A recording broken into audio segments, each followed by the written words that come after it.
Hey, good evening. Thanks for staying up with us here on the East Idaho Prepcast on IdahoSports.com, where we're going to break down the top stories from Districts 5 and 6 from this past week of Idaho high school athletics. This show is brought to you by Ideal, a state-sponsored tax advantage savings plan that helps families pay for the cost of college. With the rising costs of college, developing a savings plan is the first and most important step in helping families finance a college education. An Ideal 529 account can be used towards higher education, a trade school, apprenticeship, or even student loan repayments. For more information, go to idsavings.org. It is 9:25. No, your watches are not wrong. That is correct. We're about an hour late. Unfortunately, Sean Kane had to step away, had an emergency to take care of, but things are good. Sean will be back next week. So you got me, Joel Richardson, on the show, bringing to you an individual that you know pretty well here in East Idaho. He is the man, truly the myth, more importantly, the legend, Doug Swanson. Swanee, getting stuff done. He is the man of yes to all sports here in Idaho. Now with IdahoSports.com. Doug Swanson, how are you tonight? I'm good. I appreciate you inviting me. I hope I don't screw this up for you. No, you won't. This is much better to have somebody else with me than to be by myself. And I was this close to going by myself. And then, our boss, Paul Kingsbury, suggested, hey, hit up Doug, see what he's doing. And Doug, you have just emerged from the weight room. I did. Yeah. Looking good, dude. Thank you. It's great to have you on, Doug. We're gonna talk some golf, folks. We're gonna talk Rigby, Madison, Century, Preston. We're gonna hit some soccer districts, and then we will get out of here. A lot of you probably aren't watching the show live because now I think you're finishing up Monday Night Football, maybe getting to bed early so you can wake up and hit those weights again. But hopefully you're watching the show recorded tomorrow, Wednesday, Thursday, Friday before game day. And remember, don't forget to like and subscribe to this show so you know when it drops. You can watch live, comment live, or you can watch it Tuesday, Wednesday, Thursday, etc. And then you'll know when it's dropped and when to go look for it for sure. So, Doug, here on the Prepcast with Sean and I, we talk. We try to hit the best stories, top stories. As you know, IdahoSports.com has a football show every Tuesday night, right? In preparation for Friday's games. It's called Gem State Game Day. But Sean and I, we still have to hit some football, Doug. So I'm going to give you the option. We can do state golf first, as you are a guest. We can do state golf first, or we can do a little football first. What do you feel most comfortable with, Doug? Let's do state golf because I've been paying attention to your guys' golf results and posts. And being a golfer, I have to tell you, I've never paid attention to high school golf. And lately I have on Idaho Sports. And it is crazy how many great golfers we have. Serious. Do you golf, Joel? No, I've actually never golfed in my life. Well, that's good. You'll probably die a happy man instead of well, for sure. The scores these kids are shooting, and it's awesome. And that's a crazy discipline, hard work sport. So let's talk about those great athletes. Okay, we're going to do it first. We got our man Sam Buffington from North Idaho saying, go to bed. Trying to, Sam. I was planning on it, but we ran into a little snag. And Sam, of course, always reposting the stream. Appreciate you, Sam, getting this show out to all the listeners, viewers that are following Sam, etc. Sam, great to have you tonight joining the show. So let's do that golf. And I will say, Doug, for never having played golf, I really try to research golf and make sure I know, what's a good score, what's not as a good score for high school. And you're spot on, dude.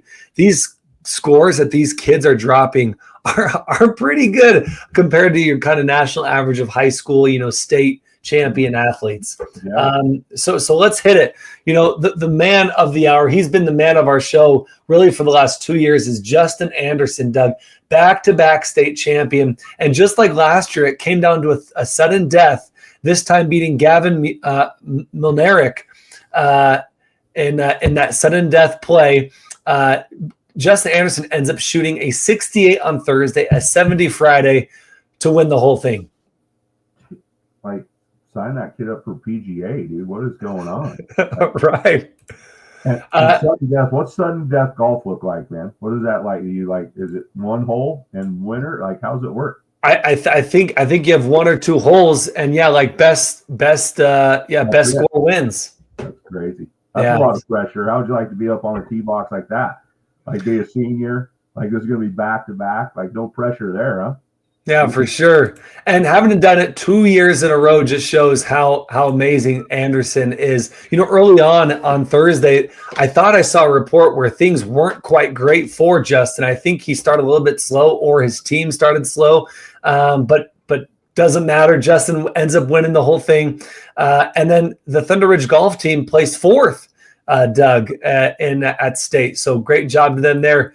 And it's really cool, and you saw this in the notes, but Thunder Ridge, while they weren't playing golf, they were doing some charity service. Doug, can you explain a bit more of that to our audience?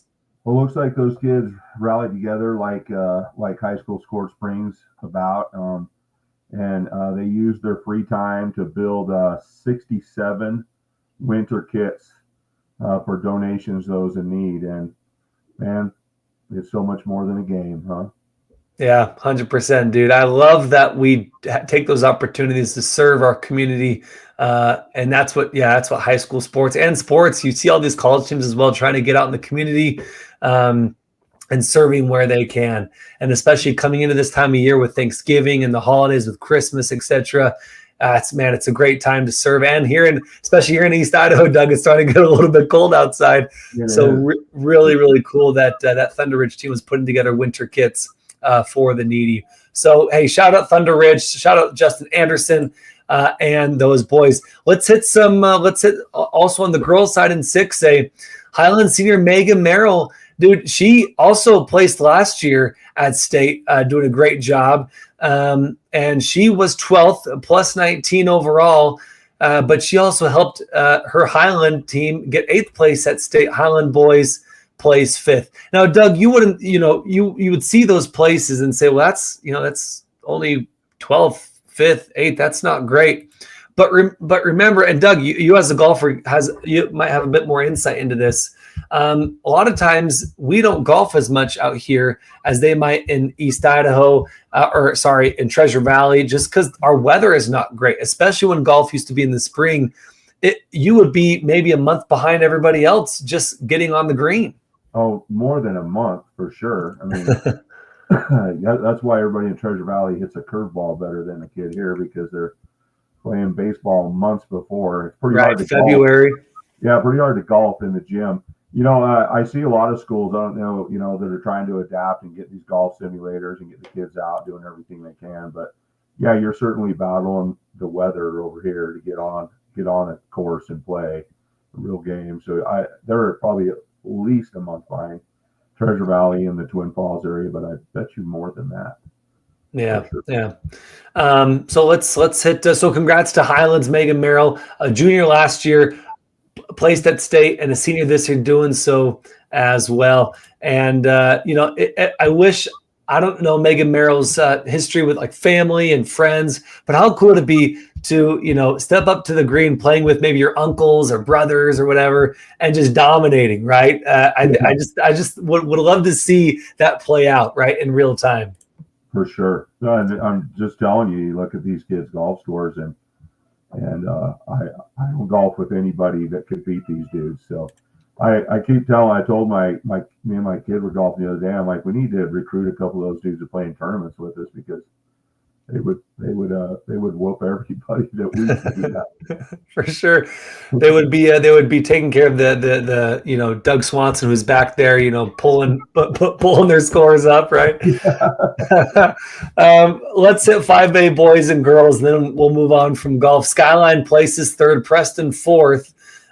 Noah Salem out of Idaho Falls. We haven't called that name or that school for golf, I want to say, it so far in this school year. He hits a +7, but he ends up placing 4th overall. And then, Sean's old century, Liam McGee. We've talked about Liam McGee. He's a great tennis player, Doug. He placed 5th. He was 2nd after the first day, ends up placing 5th. What happens? You talk, you play a lot of golf, Doug. Give us a little insight into going from 2nd to 5th. From the first day to the second day out there on that Nampa course out there in Treasure Valley. I'm just telling you, in my opinion, golf is like such a mentally strong game. Like you have to be able to, you have to be able to really be present in the moment. It's so hard to hit a bad shot and then not try to have all those things going on in your head and try to fix things and get it back in line. Like golf is, man, it's tough sport. It's not physically as demanding as a lot of sports, but the mental toughness and I mean, you just have to be able to be present, right? You have to be able to be like, that's a bad shot and it's gone, it's over, there's nothing I can do about it. Line up and take care of business. It's tough. It's tough to overcome your own voice in your head, right? Mm-hmm. Yeah, 100%. And a lot of people watching on the green. You're all by yourself. There's no running back to your right. There's no one to your left. There's no line in front of you. There's no 4 other players on the court. There's no 10 other players plus a goal. 9 other plus a goalie behind you. You are all alone, teeing off or putting. Just insane, the mental game that you got to have. Oh yeah, and then like I go with friends that I'm comfortable with and joking around with. Those guys are against competitors standing on the tee box, and they got the scorekeeper there, people they don't even know, and they're just eyeballing everything they do and how they move. Like it is like that's a tough deal. I guarantee you those are. I bet you golfers are great. I bet they get good grades as well. That's it. Yeah, I think you're right. I think Liam McGee he's close to like a 4.0, just because we've talked about him for tennis and golf. I want to say maybe soccer too, but yeah, Century's Liam McGee, and it ends up placing 5th, which is nothing to shake your head at all. Let's do 5A girls. Shelley places 4th. Century places 5th. Mallory Hyam out of Shelley. She gets 3rd place overall at state, and then Campbell Richards 4th. Great job by Shelley, hitting the clinks early and often, and placing 4th and 5th, and then 4th overall. I didn't know Shelley had such a strong golf program. Oh, well, I would be very interested in just knowing, and the reason obviously I know the Hyams goes back. I'd be interested to know how many Hyams for Shelley have placed or won state golf. I'm trying to think. I remember they had a young man that was a state champion quarterback and state champion golfer that same year. His last name was Hyam as well. That name is a golf name in that community. They obviously are still getting it done, because I'm old. That was a long time ago, man. And people can't say you're old because your haircut, because I got the same haircut, dude, and I'm not old yet, I promise. Actually, I knew some Hyams down in Utah and California. I don't know if they're related, but yeah, only been in Idaho now. This is our 4th, 5th year here in the great state of Idaho and Southeast Idaho specifically. And I've seen the name Hyam dozens of times. And they're golfers. You wouldn't want to join a family scramble against them, I can tell you that. Copy that. Duly noted. So congrats to Shelley and 5th place Century, Mallory Hyam, Campbell Richards out of Shelley. Great job there to those girls. And everyone else we've mentioned from state golf, awesome job. Doug, we already had a state tournament come and go last weekend. I cannot believe it's already mid-October. State is just around the corner for soccer, and then volleyball. Football is coming up, and then cross country beginning of November. It's wild, Doug, how fast time flies. Yeah, talking to all the ADs are scrambling right now to understand if they're going to be hosting soccer or not, and when they're going to get practice on the field. And yeah, it's full bore. And obviously, football, everybody's looking at Brandon's brackets and trying to figure that out. And yeah, right. And everybody's all those players are loaded in huddle watching game film of 18 different possible opponents they're going to have over the next few weeks. It's like it's fun, crazy time of year for those students for sure. Yeah, I love it. Looks like my Echo is trying to play like wildlife sounds. We're talking about golf. We're talking about the outside. I feel like now I'm on some golf course up in Highland. So give me a second to unplug my Echo really fast. Stand by, Doug.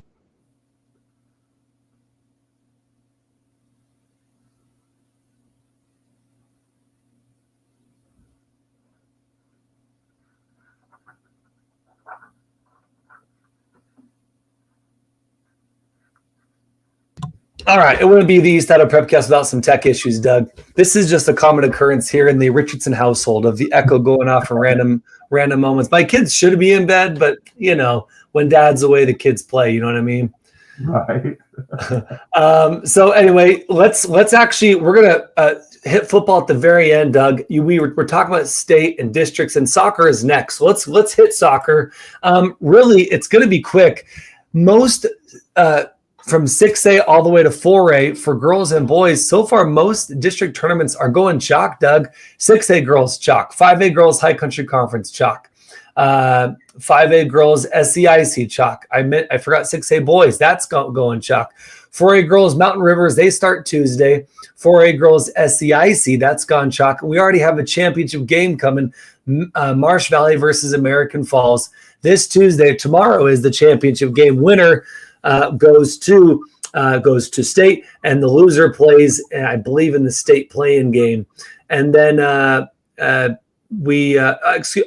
was wrong on 6A. Yeah, 6A boys also going chalk. But interesting, got to talk about this one.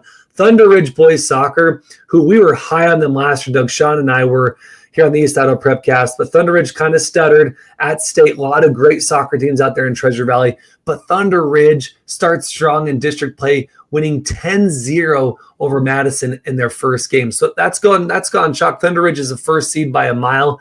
But man, 10-0, Doug, it's hard to score one goal in soccer. What do you make of that 10-0, shellacking that Thunder Ridge put on Madison? I don't know. I mean, obviously at this point, you have to know there's something magical going out there with the coaching and those kids. I mean, I have so many friends that have had kids that have played through that program. They've had success from the get-go, And it's always funny to me to watch. Thunder has had some good teams in other sports here and there, but it's always crazy to me to watch a school that just has one sport that everything just clicks and they just dominate and compete every year. And that's certainly Thunder Ridge is their soccer team. It's something else. I know their parent support. You see parents streaming their games live on YouTube, and you see them signing kids to go play at the next level. They obviously just have a super cool culture going on there.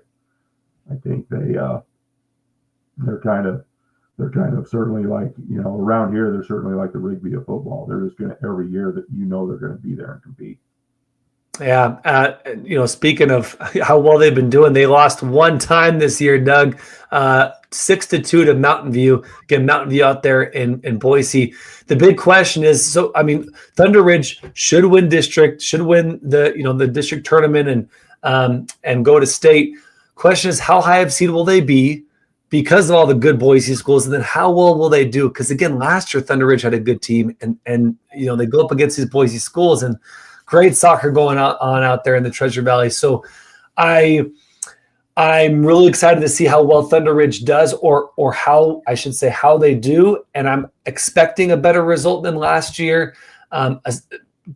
Definitely hoping for one, but last year I was really high on them, and now I'm a little bit gun shy, right, on Thunder Ridge, because I thought they were going to do so well, and they struggled against those Treasure Valley teams. But I totally agree. Logan Murray with Thunder Ridge doing a great job as head coach, great parent participation, involvement.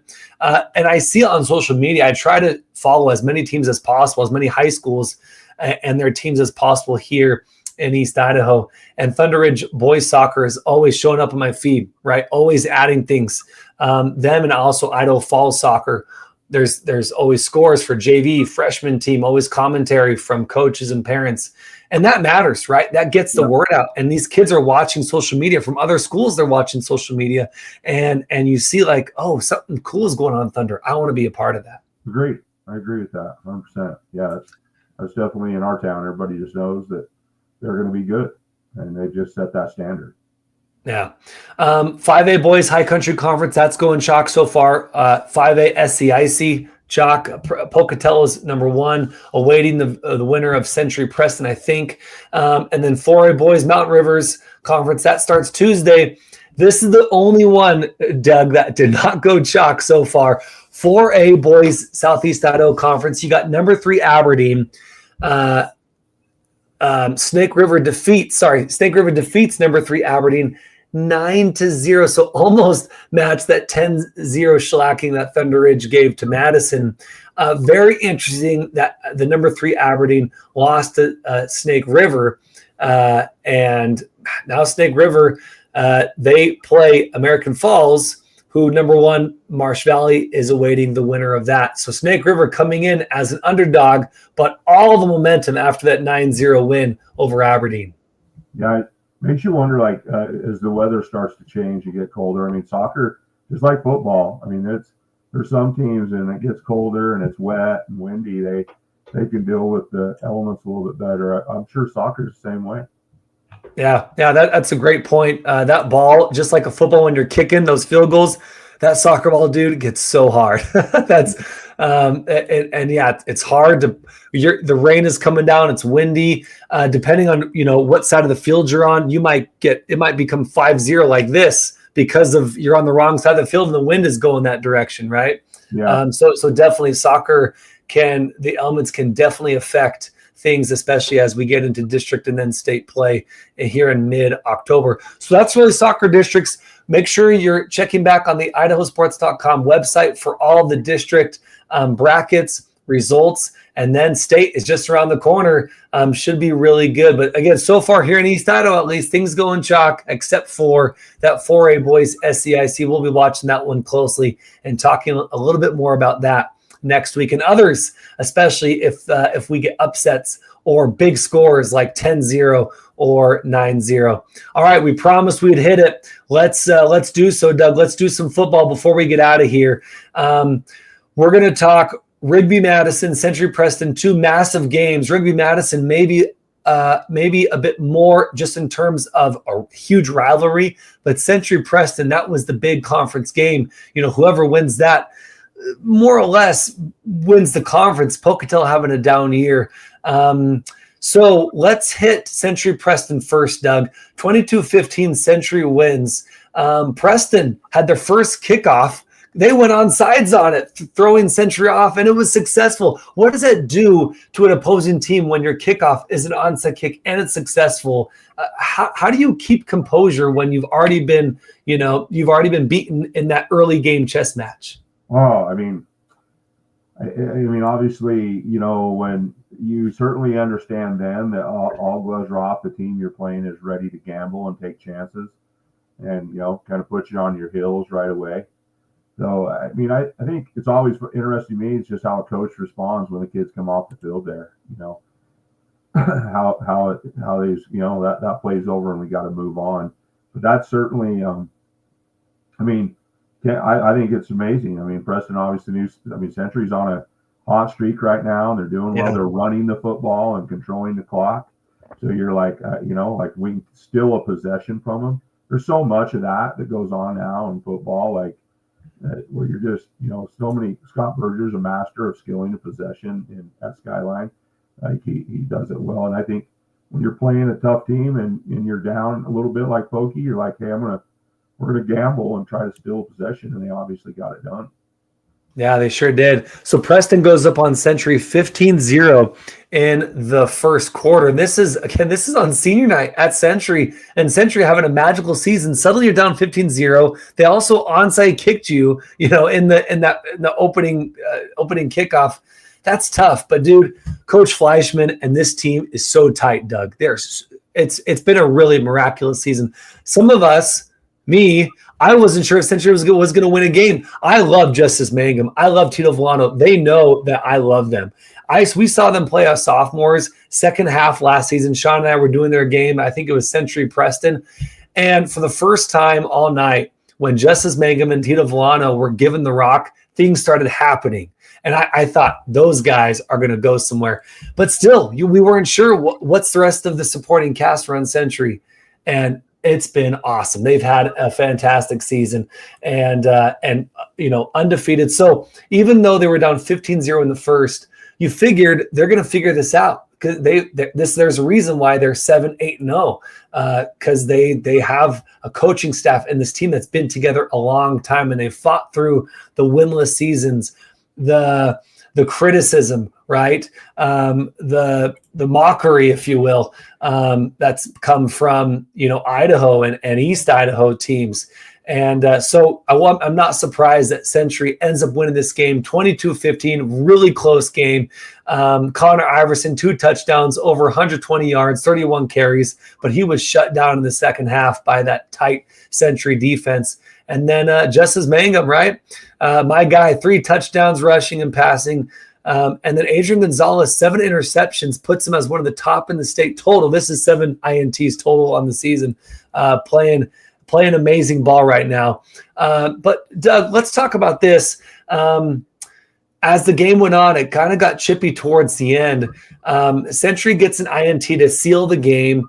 But there was some unsportsmanlike going on both sides. Some words were said. There's reports that some pretty harsh words were said by one of the teams.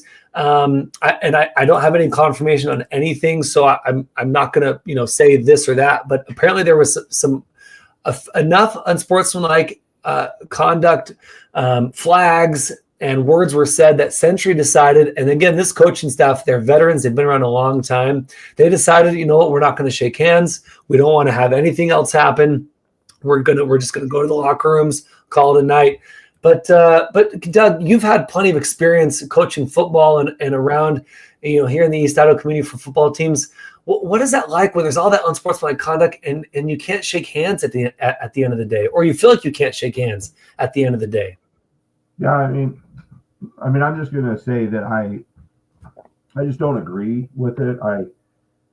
I'm certainly going to tell my kids put their helmets on in line, and I'm certainly going to tell them be at their best behavior. But I just think, it's just part of the lessons that we learn. I mean, you said it. I mean, Century's been the bottom feeder in that town for a long time, and I'm sure there's some things said on both sides, and kids are kids. But for me, I would expect the coaches on both sides to dig in and make that happen. I would have loved to have seen the kids shake hands. I just don't think it works. And it's always funny, when a game's somewhat tight. I think one of the things I watch in high school football that I think is interesting is when a team's up and they're trying to kill the clock. There's this imaginary thought that the defense should not do anything. But I'm going to tell you what those officials tell those kids when Century's going into a position and I'm down 1 score and I'm Pocatello and I come up to the line, and the officials are going to tell both those kids to protect themselves. Yeah. They're going to say, hey, this is a live ball. Pokey just wants one more snap, right? Like, we're down a touchdown. Maybe they get a bad snap. Maybe something happens, and I think it's always funny, the perception of the public or whatever is like, geez, that Pokey team these guys are just trying to kill the clock. Those kids are fighting for one more snap. And I promise you that those officials are saying, hey, gentlemen, this is a live football, protect yourselves. Mm-hmm. So I think sometimes, the fuse gets lit in a wrong way, that way.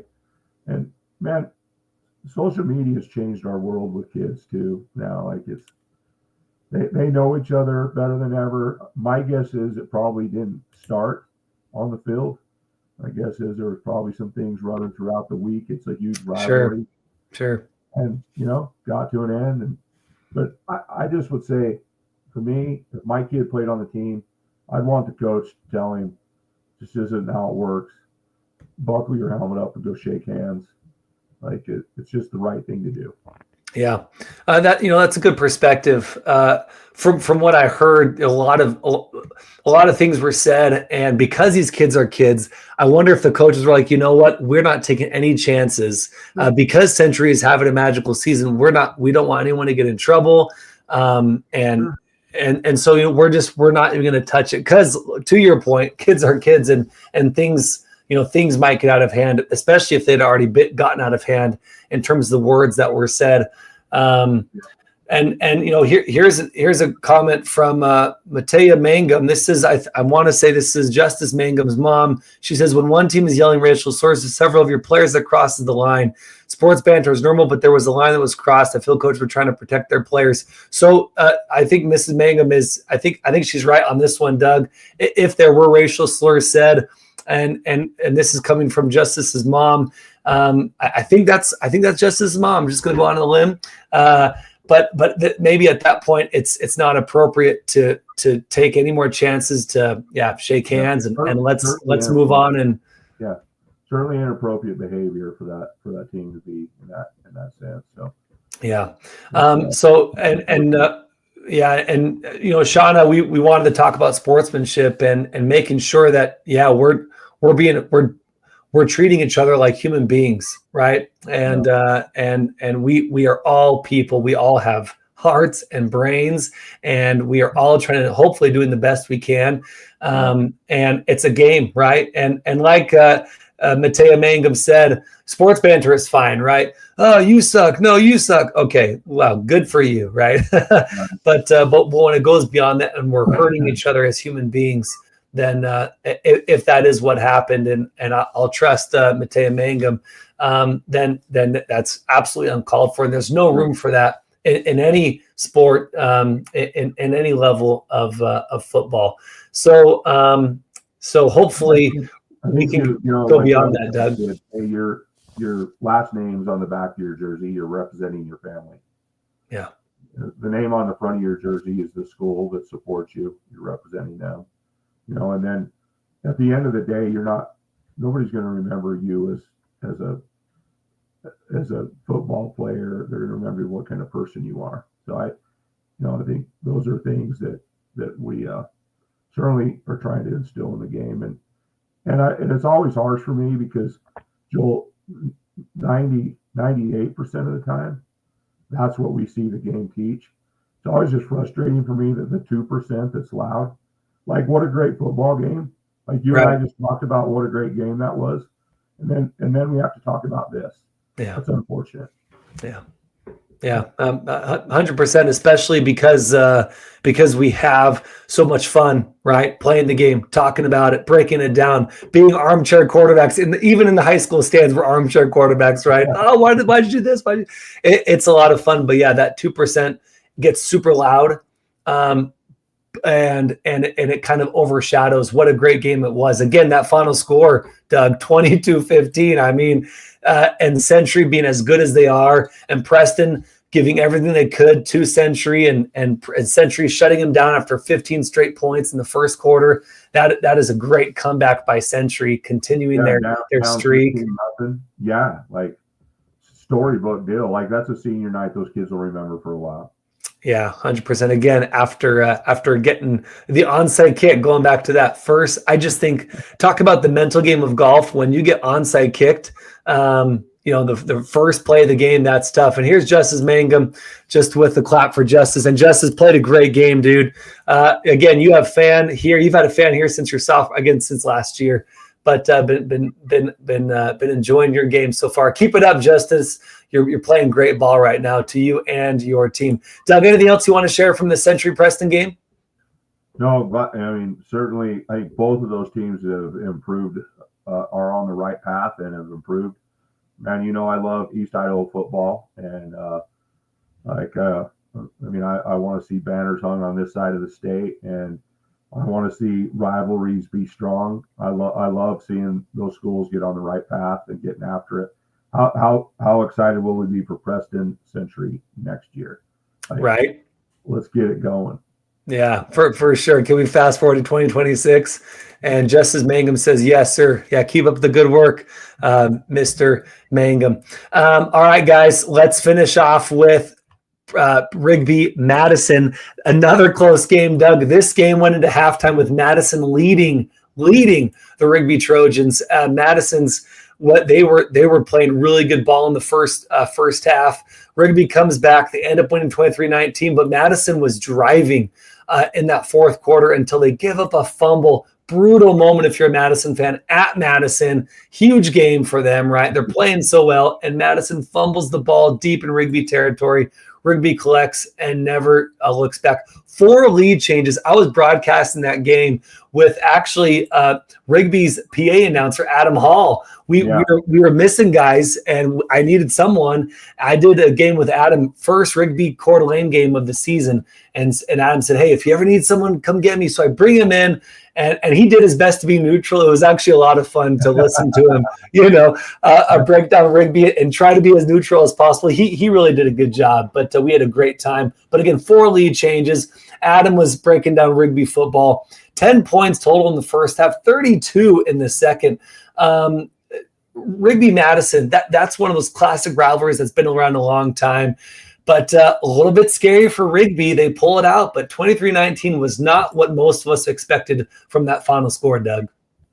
Yeah, I mean, Rigby is certainly the most banged up I've ever seen them this time of year. So they have a lot of kids playing in tough situations for sure. So I think it'll be interesting to see how they heal up before things get real. I mean, obviously that's a huge win for them all the way through, right? That's what that game did for them. Madison, new coaching staff, Matt Pancari, East Idaho guy, played at Skyline. Great dude.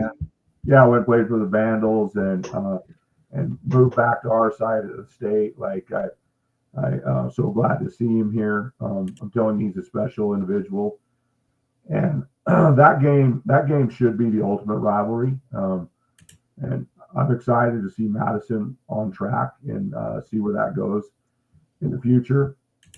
We talked about being an armchair quarterback. Like I have to throw this out there. I love Matt Pancari like a brother, and so he's probably going to want to swing at me next time I see him. But let's hear it. You kick an onside against the tough Trojans, you get it, and you go down and you go up by 4, and you go right back up. Your defense has played really well. Amani Morrell is hobbling every time he gets up, and you kick another onside, Matt Pancari. It's funny. I was talking to a friend tonight, and I don't know if it's true or not, but I'll just say it on air. He said that he heard that they had it scripted, that if we kick one and get it, we're kicking the next one. Like it was a decision made long before it ever happened. But when they kicked that, I just was like, I was ultimate armchair guy. Like, what are you doing? No. Well, hey, we have some thoughts, Doug. VMart, I don't know who VMart is, but says great decision on the second onside. So yeah, and here's Sean Kane coach for Trojans. I bet he is saying that. That's right. And this is Sean Kane. If you swing for the fence. And that's what Coach Pancari was going for. Hey, Doug, I didn't know Coach Pancari from Adam. I met him on Friday. We talked on the phone, I think Thursday. I try to talk to every coach before game day. So coaches, if you're listening, answer my call, man. I'd love to talk to you. But had a great conversation with Coach Pancari. What a dude. What a stud. I love that guy.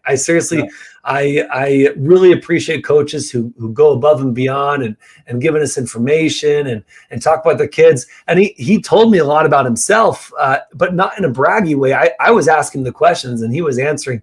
But at the end of the day, he said, it's about them. Don't talk about me. It's about them. So I don't know if Coach went back and watched our broadcast, but Coach Pancari, I said like this much about you. Didn't mention anything else. It was all about the kids, Coach. But what a great dude, and almost had those Trojans. Yeah, I mean, obviously, I'm just going to say this that Rigby's coaching staff, obviously, what is it, 7 or 8 years ago that Armando Gonzalez and Aaron Flowers moved here. And I'm just going to say that people that don't know, be glad that we have good fly fishing here, because it brought Armando our way. And he in my opinion, those two have raised the level of football immensely. They are extremely hardworking. The people that get to be around that program, they do leadership programs in the off season. And they set goals for the kids. They hold them accountable. They love them. If you went and watched one of their practices, it's absolutely spectacular. all on timing segments and things that they run. It's they've been good for football in our area. And I remember when Matt first moved here, Matt was like, "Hey, I beat Coeur d'Alene the last 3 times I played him at Lewiston." He's like Rigby's next, right? And so like that mindset is. I love that fire. Yeah. So I want that game. I'm so excited to see it in the future. 2 great coaching staffs, a bunch of great kids, 2 amazing communities with 1 high school in them. Perfect. Let's get it done. It really is perfect. And, obviously Skyline IF gets a ton of press and credit and, all the attention. But Rigby Madison, we got to be talking about them more. I know it's been more Rigby Madison, but Skyline has also been lopsided for a long time. So I think we should be talking about Rigby Madison way more than we have since I moved here. And dude, speaking of Madison, and Coach wants Rigby next. He's got that sophomore quarterback in Dougherty.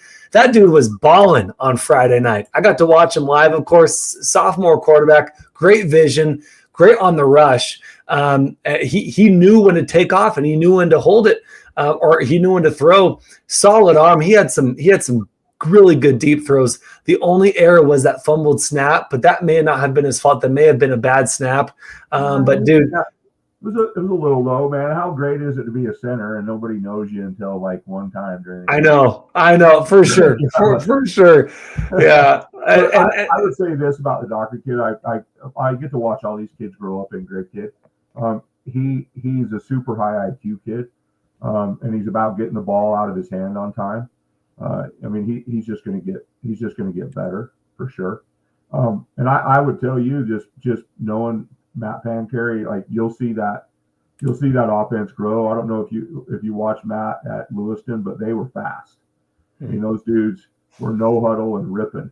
And I would say as Matt gets his program installed more and more, that kid will be an incredible quarterback when you're going fast. So I think exciting things coming for those guys. Awesome. I'm looking forward to it. I'm looking forward to Madison also in the playoffs. I think Madison, they had a great year last year. They lost to the eventual runner-up Eagle, who Rigby beat last year. And so Madison, I think they should have another deep playoff run, but got to finish up, the regular season. But Madison, man, watch. They could be a sleeper that ends up going pretty deep. Maybe we get lucky again as armchair quarterbacks, and we get to see a Madison Rigby rematch in the state championship. Yeah. Well, and Rigby's just got a culture that's crazy. I mean, I was telling you when we were talking before this started, like they have an 8th grade group this year that will be coming in. Those guys are dumping, 50, 60, 70 freshmen into that program every year into a fantastic coaching staff. That is, it's always funny to me, when you had Luke Flowers and when Luke's gone, it's not going to. It's over. You got Jake, and I'm just going to tell you, it's a reload every year for a long, long time. Yeah, that is a great, and that's a testament to the culture, right? The coaching stuff, like you were mentioning earlier. You want to go play for Rigby, and when you're in 5th grade, 4th grade, and you're seeing those kids play, you want to suit up because you want to eventually be those guys on the field playing with Armando Gonzalez and playing within that culture. And by the way, Rigby social media, super, super good. Love watching their social media content. Honestly, it's better than some college teams, frankly. So Rigby is killing it on the social media content. Doug, this has been a total blast. We've ran out of things to talk about. It was fun. I appreciate you getting me on. Yeah, you're welcome. This weekend, I'll be at Preston Pokey, hopefully. Now, Preston can't repeat as district champs, but if Pokey can take care of business, they have a shot at the SCIC title going against Century. We also have Skyline Highland here in East Idaho. It's a non-conference game, but both teams need a win to increase their playoff, their max preps rankings for playoffs. So that'll be an interesting game, Skyline Highland. Both teams kind of taking a second place seats right now to Rigby and Hillcrest accordingly. But in Preston Pokey, Skyline Highland, who do you got for those games? If you had to pick right now, Doug, Preston Pokey or Skyline Highland? Who's your favorite? I'm gonna take Pokey. I just think defensively they're pretty. I think they're gonna do it. They're pretty tough. I mean, I think defense wins games this time of year, and I think their defense is just a little bit better. So I'll take Pokey in that game. All right. And Highland Skyline, then that's a tough one for me, buddy. If you don't tackle the Mitchell kid, you're in deep trouble with Highland. It's always hard this time of year too because you're always a little bit banged up. I think it's like I guarantee you, Skyline wants to beat Highland and Highland wants to beat Skyline, but you also are thinking about playoffs and who you're going to risk and who you're going to put out there. I think the Rigby Hillcrest game is like that too. I think it'll be like, man, I know both those teams will want to win it, but I also know all those coaching staffs on those type of games are like, man, I'm prepping for playoff time. Yeah, they're looking ahead, especially Amani Morel, like you said, especially in that fourth quarter. Morel was limping almost every play. He wanted to stay in that game, so maybe good to rest Morel. That's a great point. Yeah, if your Skyline, you look at the year Zion Crockett's having. Do you risk him to beat Highland? Like I know they're going to go out and want to win. I just think it's always an interesting matchup. Skyline's defense has really stepped up. I think if you shut the running game of Highland down, I think they're pretty limited right now. So I'll take Skyline by a touchdown. Okay, and Skyline's defense has been phenomenal this year, right? So I like that. I like that pick, Skyline by a touchdown. Hey, and if you want to participate in picks, you can go to IdahoSports.com and do the pick'em. We do it week in, week out. The winner of pick'em gets, I think, $10, and the winner of the whole season gets $100 straight from Mr. Paul Kingsbury's back pocket. So so feel free to participate on the pick'em. Go to IdahoSports.com, pick'em, and you can pick every winner who you think is going to win for that week. And again, for this Friday, we will be at a number of games throughout Idaho, but especially here in East Idaho, we'll be at a number of games. Specifically, Preston Pokey, Skyline Highland is the plan, is the schedule. I'll be at Preston Pokey. Sean and Logan Kelso will be at Skyline Highland. That's Doug Swanson, getting stuff done. I'm Joel Richardson saying be excellent to each other. Have a great rest of your week. Enjoy all the games this week and this weekend, and we'll see you next week here on the East Idaho Prepcast on IdahoSports.com.